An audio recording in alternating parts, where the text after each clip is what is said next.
आजकल की दुनिया में इंफॉर्मेशन का एक कंप्लीट ओवरफ्लो है।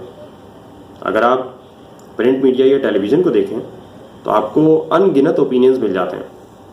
यही अगर आप सोशल मीडिया को देखें तो वहाँ तो इतने सारे ओपिनियंस और पॉइंट ऑफ व्यूज़ हैं कि बाज़ औक़ात ये बात समझ ही नहीं आ रही होती कि इस सारी बहस का असल में सिरा कहाँ पर है। अब इस अंधेरे में भटकने से बेहतर है कि इंसान इल्म का एक दिया जला ले। ये इल्म ही तो है जिसकी बदौलत आप सही और गलत में फ़र्क कर सकते हैं, जिसकी बदौलत आप सच की तलाश कर सकते हैं और एक ऐसी सोसाइटी फॉर्म कर सकते हैं कि जिसमें इंसान बेहतरीन तरीके से अपनी ज़िंदगी गुजार सकता है। इंसान की तहज़ीब की सारी तारीख़ असल में इंसान के इल्म की तरक्की की तारीख़ है कि जो समाज इल्म से प्यार करता है असल में वही तरक्की कर सकता है।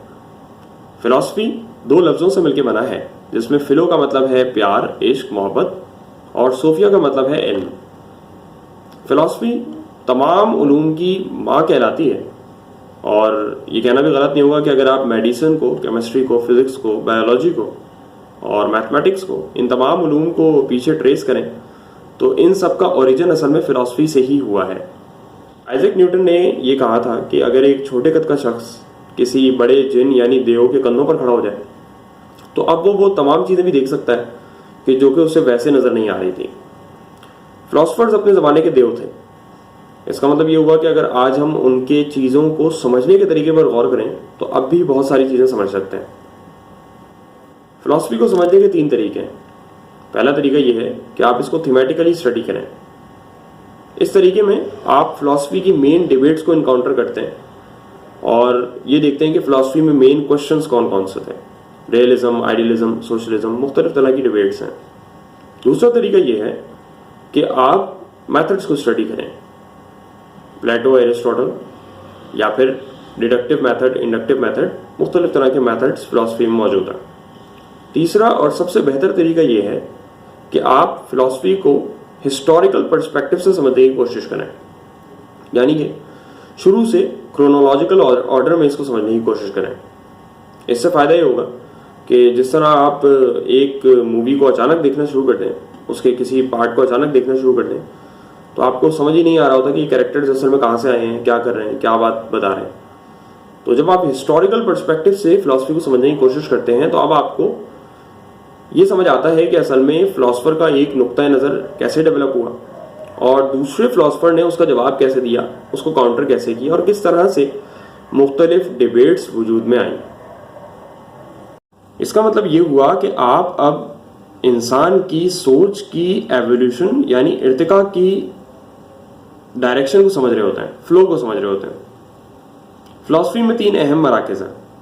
पहला इंडियन फ़िलॉसफ़ी, दूसरी चाइनीज़ फ़िलॉसफ़ी और तीसरी वेस्टर्न फ़िलॉसफ़ी। वेस्टर्न फ़िलॉसफ़ी में ही रोमन फ़िलॉसफ़ी, ग्रीक फ़िलॉसफ़ी, मुस्लिम फ़िलॉसफ़ी और क्रिश्चियन फ़िलॉसफ़ी शामिल है। फ़िलॉसफ़ी ना सिर्फ हमें साइंस को समझने में मदद देती है बल्कि हमें अपने बारे में भी बहुत कुछ बताती है और आपको ये बताती है कि ये जो सोसाइटी है ये असल में किन ख्यालात के नतीजे में फॉर्म हुई है।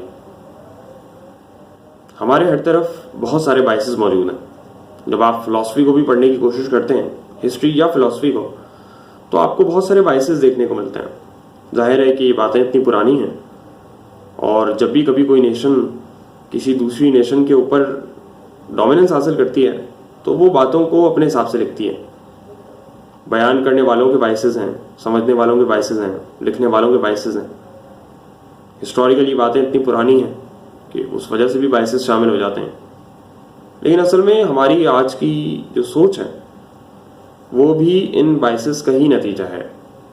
तो जब भी कभी आप फ़िलॉसफ़ी या हिस्ट्री को पढ़ते हैं तो तमाम चीज़ों से मुताल्लिक आपके जहन में एक नया पर्सपेक्टिव डेवलप हो जाता है।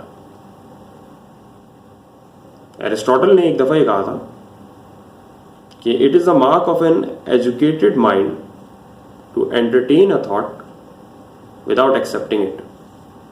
इसका मतलब ये हुआ कि आप किसी भी नुक्ता नज़र से इख्तिलाफ रख सकते हैं लेकिन आपको हमेशा उसे और उसके मुखालिफ पॉइंट ऑफ व्यू को समझने की कोशिश करनी चाहिए।